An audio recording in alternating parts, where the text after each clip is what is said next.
Can't even believe it. I'm here at the Taronga Zoo in Sydney looking for the most bizarre Australian animals. Have you ever heard of an echidna, a portoroo? They sound like exotic fruits, but they're actually animals, and we're gonna find them here at the Taronga Zoo. Come on.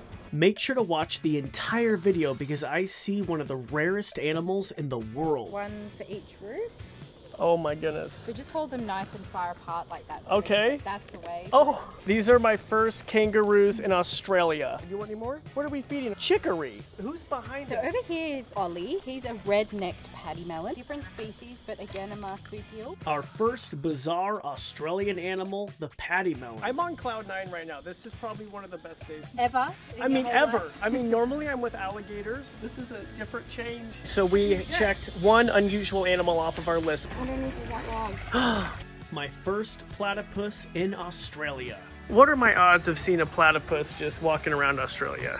Near to none. Are you saying the Taronga Zoo might be the best place to see a platypus in the world? Yes, but even then, you can never guarantee to see this incredibly elusive species. I am so jealous that you get to care for a platypus. He's pretty amazing and you're very lucky to see him out, mostly active at dawn and dusk. For him to be out on a hot day like today in the middle of the day is quite rare. He must have known you were coming. So he's having a swim around at the moment. You might notice he's got some white markings on him as well. So Mac is about 22 years old, sort of got those old man colorings on him at the moment. Murray River turtles. So we've got 6 out here at the moment. Do you feel a special bond? Absolutely, I love platypus. Such an amazing animal. Monotremes, so they're egg-laying mammals. I feel like they're smaller in person. They are quite small. We're gonna go see echidna. We are, maybe more than one. We'll see how lucky we What? are. If you stand still, he might come up to you.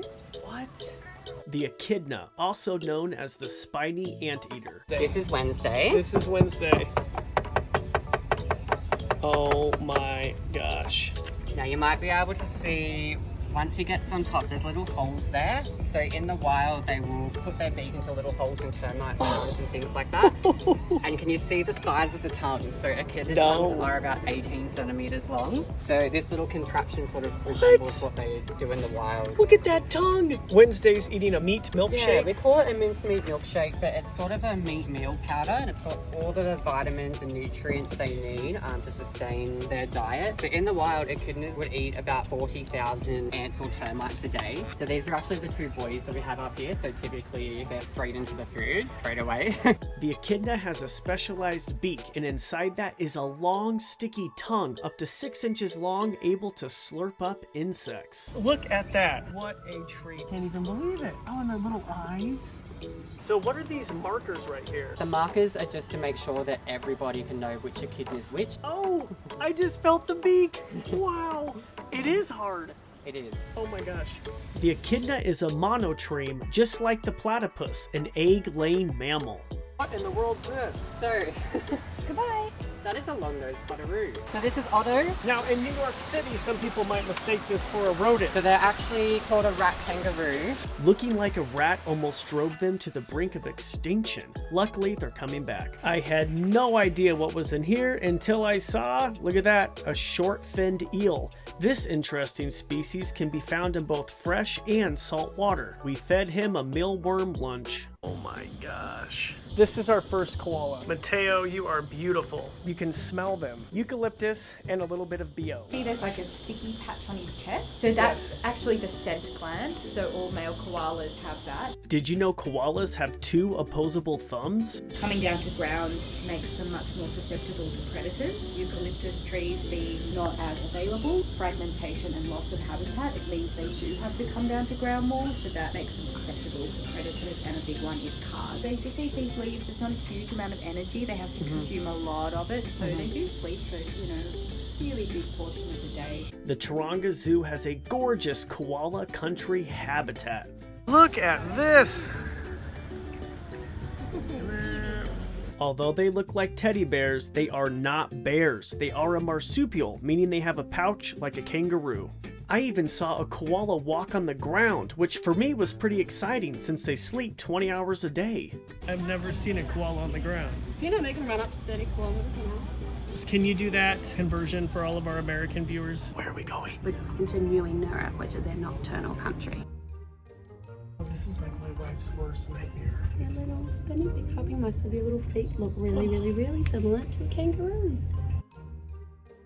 We got a rare glimpse of a koala, a carnivorous marsupial, and the threatened greater bilby. This is a huge deal, right? Like you're the only place in the world that has one of these. From what we know, yes. A long-beaked echidna?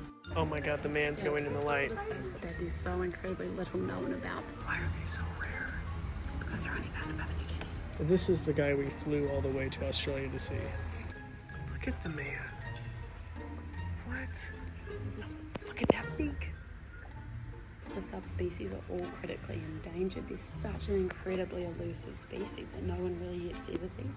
JR is almost 60 years old, and he's one of the rarest and most endangered animals at the Taronga Zoo. I saw more Australian animals like this freshwater crocodile and this emu. I had to get footage, of course, for Napoleon back home. Check out this tree kangaroo found in the tropical rainforest of New Guinea and northeastern Queensland. A zoo visit would never be complete without a trip to Reptile World. Take a look at these animals like this gorgeous reticulated python, this boa constrictor with tortoises. Look at Australia's most venomous snakes like the Coastal Taipan and the most venomous snake in the world, the inland Taipan.